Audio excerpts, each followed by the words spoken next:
안녕하세요. 스포티비 축구 해설위원 황동현입니다. 예, 안녕하세요. 골닷컴 김현민 기자입니다. 네, 좋아요, 구독, 알림 설정 다들 하셨죠? 네, 하셨을 것이라고 믿고 이번에는 강요하지 않겠습니다.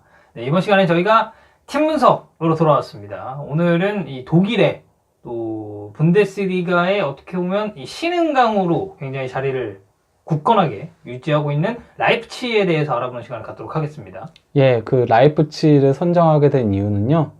라이프치히가 또 이제 바이에른 뮌헨을 0대0 무승부로 잡아냈습니다. 네, 그러면서 예.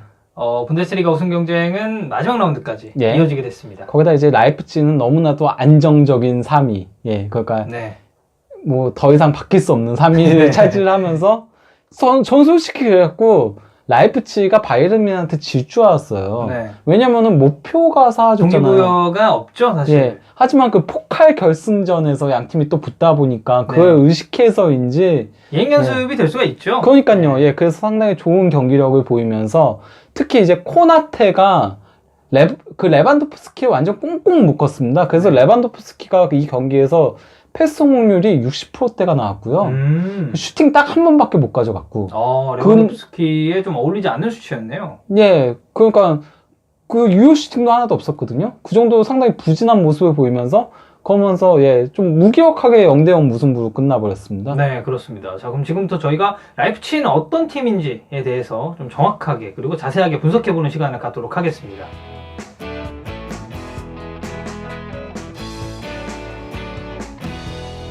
라이프치히는 현재 그 라이프 랑닉 단장 겸 예, 감독.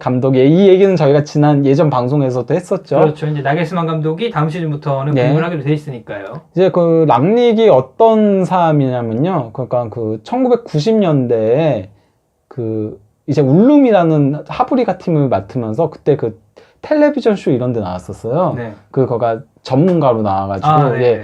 그래서 이제 폭백 강의를 했었습니다. 그 당시 독일은 다 쓰리백을 쓰던 시기에 폭백을 왜 써야 되는가 이걸 강의를 해서 그래서 이제 교수라는 애칭이 붙었었거든요. 아, 맞아요. 이거 저번 방송에서 저희가 또 간략하게 한번 짚고 넘어간 적이 있었죠. 했었나요? 네, 했었습니다. 교수라는 게 제가 기억이 나요. 예. 네. 근데 이게 그러니까 솔직히 말하면은 약간 좀 놀리는 의미도 있었어요. 당시에는. 아, 워낙에 백스리가 이제 주가 되던 독일 축구. 그것도 있지만은 하브리그 감독이었잖아요. 아, 그렇죠. 예. 그러니까 네가 뭘 안다고. 그러니까 독일 대표팀도 심지어 독일 대표팀이 1990년에 백스리로 우승을 했습니다. 월드컵 우승을.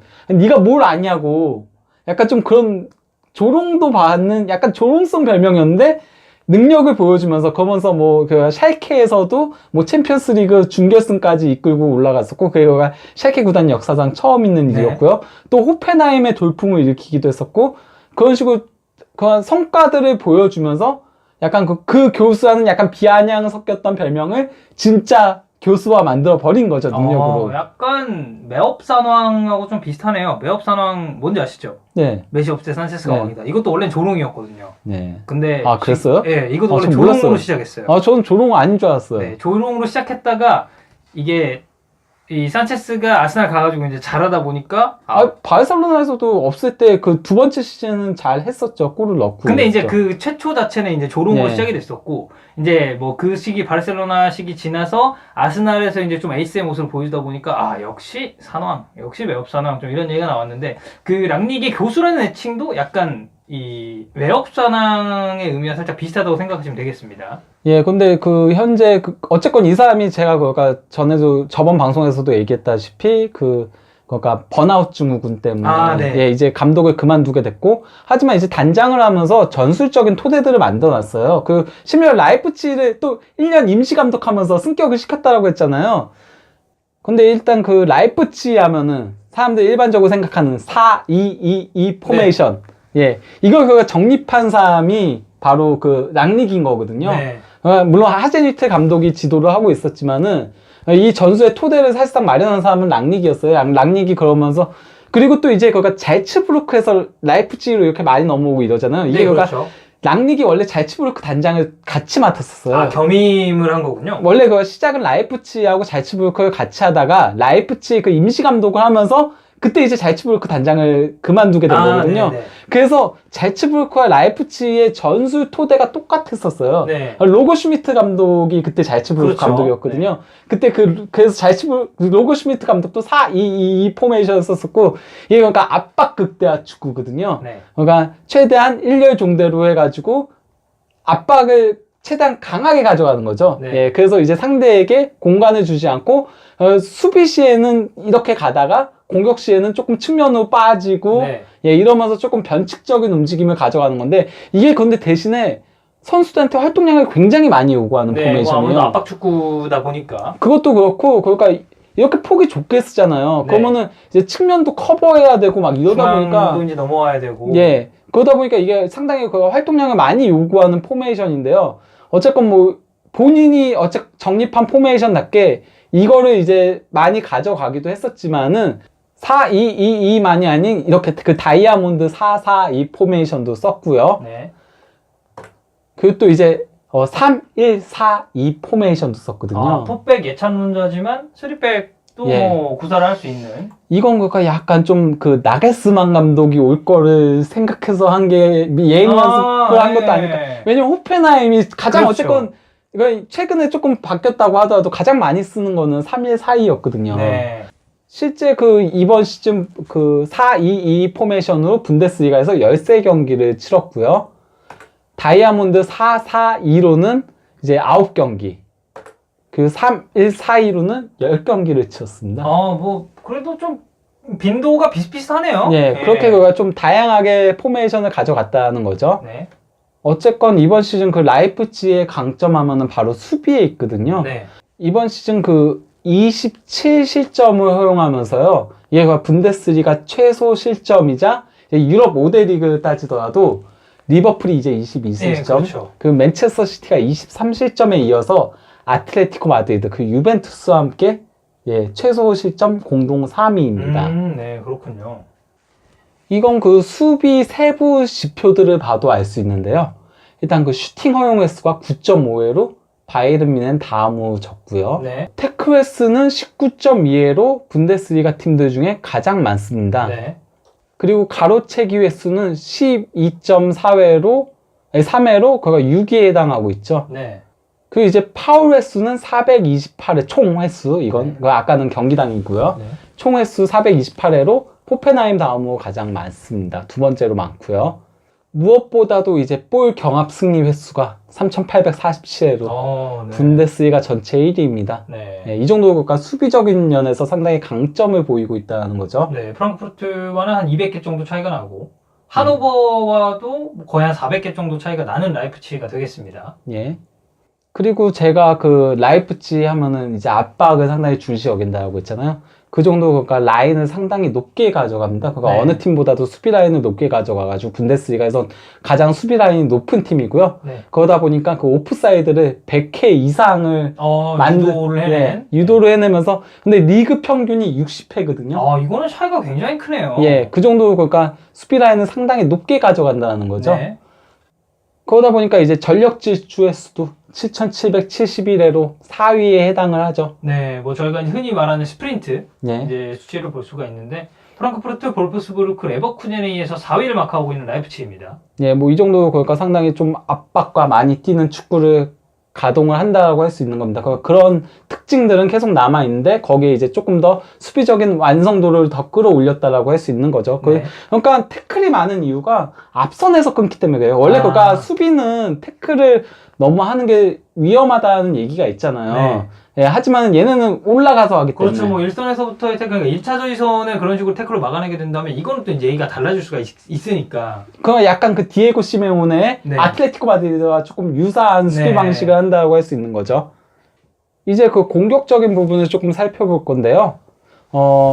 이제 페널티 박스 안에서의 슈팅 비율이거든요. 이게 거의 61%고요.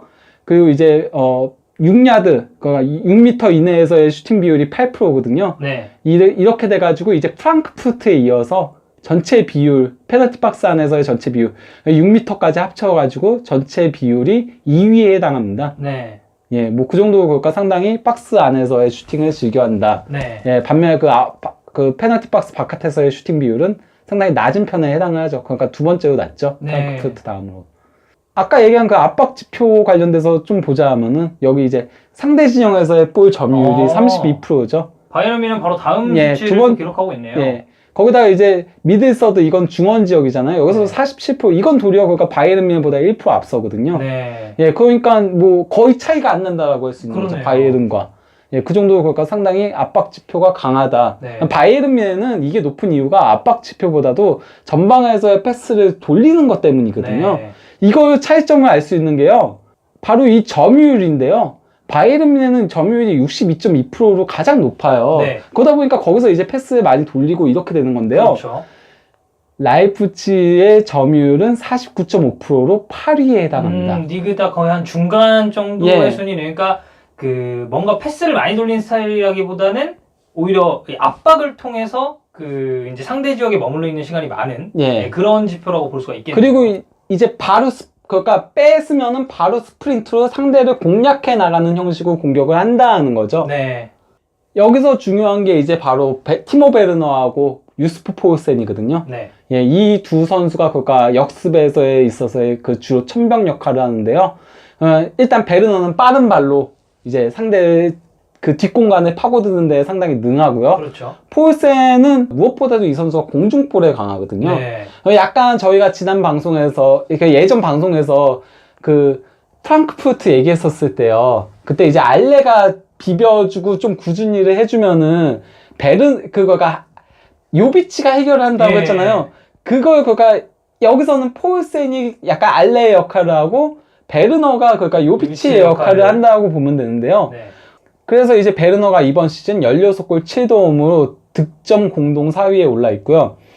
포울센이 바로 이제 한 골 및 15골로 이제 그 공동 8위에 올라 있거든요. 분데스리가 네. 득점. 도움은 이제 3개를 기록을 하고 네. 있고요. 근데 그러니까 포울센이 재밌는 게요. 지난 시즌까지만 하더라도 골을 못 넣는 공격수의 전형이었어요. 네. 2015-16 시즌에 라이프치히가 2부 리가에 있었을 때 그때도 7골밖에 못 넣었었고요. 그리고 분데스리가 데뷔 시즌 2016-17 시즌에 5골. 지난 시즌 4골을 넣었던 선수입니다. 꾸준히 그냥 한 자릿수 득점만 기록을 했었던 선수였군요. 근데 이번 시즌에 갑자기 득점력이 폭발한 거죠. 그러면서 조금 라이프치히의 그 3위 등극에 있어서도 굉장히 중요한 역할을 했다라고 할 수 있죠. 이제 라이프치히 같은 경우는 측면 공격을 상당히 많이 해요. 네, 이 지표만 봐도 거의 한눈에 확 드러날 정도로 측면의 빈도가 상당히 높습니다. 중원에서의 볼 공격하는 방식은 23%밖에 안 되거든요. 네. 도르트문트 다음으로 적어요. 거의 뭐 최하위죠? 예, 그러니까 중원 공격을 좀 자제하고 좌우 측면 공격을 주로 하는데요. 여기 있어서 이제 중요한 역할을 하는 선수들이 바로 이 루카스 클로스터만, 오른쪽 측면 수비수, 네. 그리고 왼쪽 측면 수비수인 마르셀 헬슈텐베르크, 이 두 선수거든요. 이 두 선수가 상당히 재밌는 게요. 원래 그러니까 키도 이렇게 188, 189 커요. 상당히 장신이에요. 예, 그래서 클로스터만은 중앙 수비수도 설 수 있어요. 그리고 백스 쓸 때는 실제 뭐 중앙 수비수도 하고, 이 선수 리우 올림픽 때 나왔던 선수예요. 그리고 이 선수가 중앙 수비수를 봤어요. 예, 중앙 수비수도 볼 수 있는 선수거든요. 네. 예, 그런 역할을 할 수 있는데 단순히 그것만이 아닌 클로스터만은 이번 시즌 5골 1도움. 그리고 또 이제 할슈텐베르크는 3골 6도움. 도움적인 측면에서 할슈텐베르크는 상당히 좀 많은 지분이 있네요. 그리고 클로스터만은 아까 그 공격 방향을 봤을 때 왼쪽 측면이 좀 더 많잖아요. 네. 그러니까 할슈텐베르크가 조금 더 이제 볼을 몰고 가거나 아니면 오버래핑을 더 많이 해서 반대쪽으로 크로스 올리면은 클로스터만이 헤딩으로 넣는 그런 모습들도 상당히 의외로 많이 나와요. 네, 그러니까 지금 보시면 저희가 아까 설명해드렸듯이 왼쪽 공격은 40% 그리고 오른쪽 공격이 37%의 수치를 보이고 있는 라이프치히입니다. 그리고 또 뭐 그 외에 저희가 베르너하고 포울센하고 그리고 또 기본적으로 할슈텐베르크하고 클로스터만 얘기를 좀 했잖아요. 이 선수들이 약간 전술적인 키를 잘 쥐고 있는 선수들인데, 그렇죠.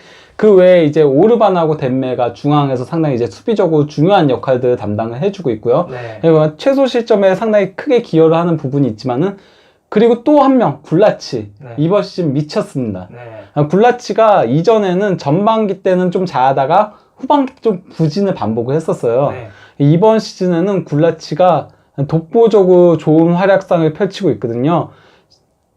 실제 그 굴라치 같은 경우 이번 시즌 그 경기당 실점이 0.82골로 분데스리가 전체 최소 실점 1위고요. 경기당 네. 예, 경기당 최소 실점. 그리고 또 당연히 그냥 전체 실점도 뭐 22골로 예, 27골로 그 최소 실점 팀으로 이끌고 있기도 하고요. 네. 선방률도 75.8%로 1위거든요. 알리송이 현재 그 프리미어리그 1위잖아요. 그게 그렇죠. 77% 정도 되거든요. 그러니까 네. 알리송과 거의 유사한 수치를 올리고 있고요. 네. 무실점 경기 횟수도 16경기로 분데스리가 전체 1위입니다. 네, 그리고 이 지표는 이제 라이프치히 선수들 이제 개개인 출전 시간을 알 수 있는 지표입니다. 예, 근데 그거 제가 보여드린 이유는요, 라이프치히가 상당히 다양한 카드들을 가지고 있다. 이게 이번 시즌에 조금, 상승세의 원인이다라고 얘기를 하려고 보여드린 건데요. 이번 시즌, 일단 그 분데스리가에서는 1000분 이상 뛴 선수가 14명이 됩니다. 네. 좀 다양하게 그 선수들이 필요할 때마다 좀 바꿔 쓸 수 있는 그런 모습들이 있었다. 적절하게 예. 로테이션을 할 수 있었다. 그게 또 세 가지 포메이션을 번갈아 가면서 쓸 수 있었던 원동력이 됐었고, 네. 이게 그 공식 대회에 다 합치게 되면요. 그러니까 공식 대회에서의 1000분 이상 뛴 선수는 무려 19명에 달합니다. 네. 그 정도면은 정말 그 선수단의 전체적인 체력 분배에도 많은 신경을 썼다고 볼 수가 있겠네요. 그러니까 이제 압박 축구를 그렇게 할 수 있는 겁니다. 네. 특히 그 폴스베이 선수가 이제 데뷔 시즌에 굉장히 뛰어난 활약을 펼쳤잖아요. 그렇죠. 분데스리가 데뷔 시즌에 거의 뭐 그게 MVP급 활약이었죠. MVP였죠. 예. 네. 그렇게 했었는데 이제 그 다음 시즌에 약간 2년차 징크스를 좀 보였어요. 이게 좀 그런 것도 있어요. 밀란 이적을 하려고 하다가 뭐 그게 불발된 좀 그런 것도 있고 동기부여도 떨어지고 그랬는데 그래서 부진한 시즌을 보냈다가 월드컵 이제 갔다가 부상을 당해가지고 상당 기간 빠져 있었어요. 네. 근데 이제 후반기 때 복귀해가지고 좋은 활약을 펼치면서 출전 시간이 출전 경기 수는 19경기고요. 출전 시간도 1234분으로 상당히 하위권이네요. 예, 12위거든요. 네. 베스트 11 안에 출전 시간은 못 끼어요. 네. 하지만 4골 7도움을 올리면서 예, 이번 시즌에 좀 부활하는 모습들을 보여줬다. 네. 이것도 상당히 크게 작용했다는 거죠. 그러니까 라이프치히가 전반기 때 이제 9승 3무 4패, 승점 31점, 팀 득점이 31득점에 이제 실점이 17실점이었거든요. 네. 후반기 때는 10승 5무 1패, 승점 31점을 똑같이 올렸어요.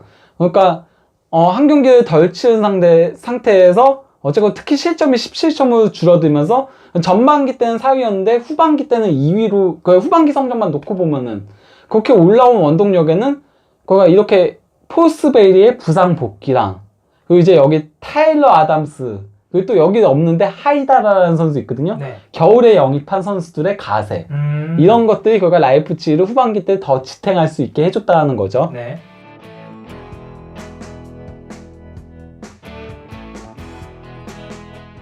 네, 이렇게 저희가 라이프치히에 대해서 좀 이렇게 속속들이 지표를 통해서 알아봤는데 확실히 이 팀이 괜히 분데스리가 3위를 유지하고 있는 팀이 아니다라는 느낌이 확 오네요. 예, 거기다가 좀 어쨌건 이번 시즌 통해서 솔직히 말하면 이번 시즌 라이프치히는 챔피언스리그 진출권만 획득하면 되는 팀이었어요. 왜냐면은 랑닉 감독이 임시잖아요. 그렇죠. 예. 예, 나게스만이 부임하기 전까지 토대만 마련하면 되는 거였거든요. 그렇죠. 이게 사실 뭐 예. 후임자가 정해지지 않은 상태에서 임시 감독도 아니었고 이미 나게스만 부임 확정이 된 상태에서 이제 랑닉 감독이 팀을 이끌고 있다 보니까 거기다가 이제 랑닉은 딱 1년만 맡을 거였으니까. 그렇죠. 네. 예, 그래서 솔직히 말하면 그냥 챔피언스리그 진출권만 따도 되는 거였는데 기대 이상의 성적을 좀 거둔 셈이 되겠네요. 거기다가 포칼 결승까지 올라갔잖아요. 네. 지금 거기다 포칼 우승까지 해봐요. 네, 그러면은 정말 뭐 프리미어리그의 토트넘처럼 이 초과 수치를 달성할 수 있는 그런 위치를 지금 노리고 있는 라이프치히가 되겠습니다. 약간 나게스만은 좀 부담스러울 수도 있어요.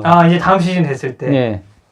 어쨌건 뭐 이렇게 랑닉 감독이 기대 이상의 성과를 거두면서 또 토대도 잘 마련했고 그리고 또 이미 영입 선수가 2명이 더 있어요. 다음 시즌에 그 팀에 합류할 선수가 2명이 또 있거든요. 잘츠부르크, 하네스 몰파. 네. 예, 여기는 거의 뭐 항상 그 잘츠부르크에서 그렇죠. 예, 선수 파수분 같은 그런 예. 느낌이 좀 있죠. 아무튼 뭐 그렇습니다. 네. 예. 네. 오늘 이렇게 또 라이프치히를 준비해봤는데 팬분들이 굉장히 좀 즐겁게 보셨으면 하는 바람이 있습니다. 네, 좋아요, 구독, 알림 설정 부탁드리겠고요. 저희는 다음 시간에 돌아오도록 하겠습니다. 자, 그럼 안녕. 안녕.